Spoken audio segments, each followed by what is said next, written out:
বাসা বাড়িতে কুকুর থাকলে বিপদ আসে, কথাটা কতটুকু সত্য যদি বুঝিয়ে বলতেন। বাসা বাড়িতে কুকুর থাকলে বিপদ আসে এরকম কোনো কথা কোরআন অথবা হাদিসে এইভাবে বলা হয় নাই আমার জানা মতে। তবে এটুকু ঠিক যে কুকুর বাসা বাড়ির ভেতরে, ঘরের ভেতরে কুকুর নিজেরা যেখানে বসবাস করে সেখানে রাখা, এটা হাদিসের আকারে নিষেধ। একটা প্রাণী হিসেবে তার প্রতি সিম্পেথি থাকবে, মায়া থাকবে, দরদ থাকবে, তার কষ্ট লাঘবের চেষ্টা থাকবে। অসুস্থ হলে চিকিৎসা দিবেন, ক্ষুধার্ত হলে খাবার দিবেন, পিপাসার্ত হলে পানীয় দিবেন, এগুলো সব ঠিক আছে। এর মানে এই না যে আপনি তাকে আপনার ঘরে তুলে নেবেন। কত প্রাণী তো পৃথিবীতে আছে। ইসলাম তো অন্য কোনোটার ব্যাপারে আপনাকে এই নিষেধাজ্ঞা দেয় নাই যে আপনি বাসায় রাখতে পারবেন না, কুকুরের করে দিয়েছে। আল্লাহ এবং তার রাসূল সাল্লাল্লাহু আলাইহি সাল্লাম জানেন এটা আমাদের জন্য ক্ষতিকর। এই জন্য হাদিসে নবী সাল্লাল্লাহু আলাইহি সাল্লাম বলেছেন, লা তাদখুলুল মালাইকাতা বাইতুন ফিহি কালবুন আও সূরা।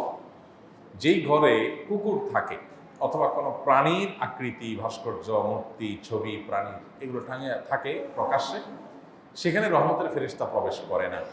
তো এই জন্য বাসা বাড়ির ভেতরে নয়, বরং পাহারাদারের জন্য রাখলে বাইরে কোনো কক্ষে আপনি রাখেন, খাবার দাবার দেন, সেটা ঠিক আছে। একজন নারী ব্যভিচারিণী, তিনি একটি পিপাসার্ত কুকুরকে পানি পান করানোর কারণে আল্লাহ তাআলা তাকে মাফ করে দিয়েছিলেন। এই হাদিস আছে আমাদের সামনে। অতএব কুকুরের প্রতি ইসলাম আপনাকে অমানবিক হইতে বলে না, কুকুরকে গণহারে নিধন করতে বলে না, কুকুর মানেই আপনি নিকৃষ্ট হিসাবে গণহারে বলতে আপনাকে বলে না।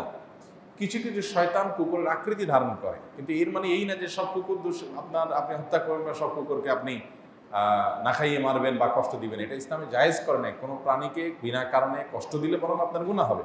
কিন্তু এর মানে এই না যে ইসলাম আপনাকে ঘরে তুলতে বলেছে। মজার বিষয় হলো, কোরআন হাদিসে যেটাকে নিষেধ করে, শয়তান গোটা পৃথিবীর মানুষকে দিয়ে ওইটা বেশি করায়।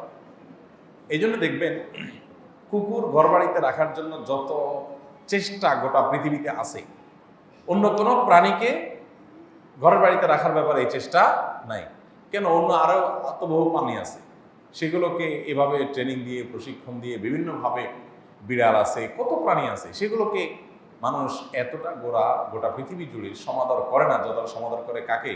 কুকুরকে। তার মানে কোরআন হাদিস যেটা আমাদের জন্য ক্ষতিকর হিসাবে নির্দিষ্ট করে দিয়েছে, জানিয়ে দিয়েছে, শয়তান সেটা জানে, এই জন্য মানুষের ক্ষতিগ্রস্ত করার জন্য সেটাই দেয়। রহমতের ফেরেশতা আসে না, ঈমান এবং হেদায়েত থেকে আমরা বঞ্চিত হই, অনেক দিক থেকে ক্ষতি হয়। কিন্তু এর মানে এই না যে ক্ষতি বলতে আমরা সাধারণত যেগুলো বুঝি বিপদ আপদ, রোগবালাই, মুসিবত, এগুলোই আসতে থাকবে অনবরত, এইভাবে ডাইরেক্ট হাদিসে আসে না। তবে এটা ঠিক, রহমতের ফেরেশতা যদি না আসে সেটা তো এক প্রকারের ক্ষতি, এক প্রকারের বিপদ বা বহু বিপদের কারণ। তো ওইভাবে বলা যায়, কিন্তু এইভাবে আলাদা করে বলা হয় নাই যে কুকুর থাকলে কোনো বাসা হয়তো সেখানে বিপদ আপদ লেগে থাকে, এইভাবে কোরআন হাদিসে আসেনি। আল্লাহু আ'লাম।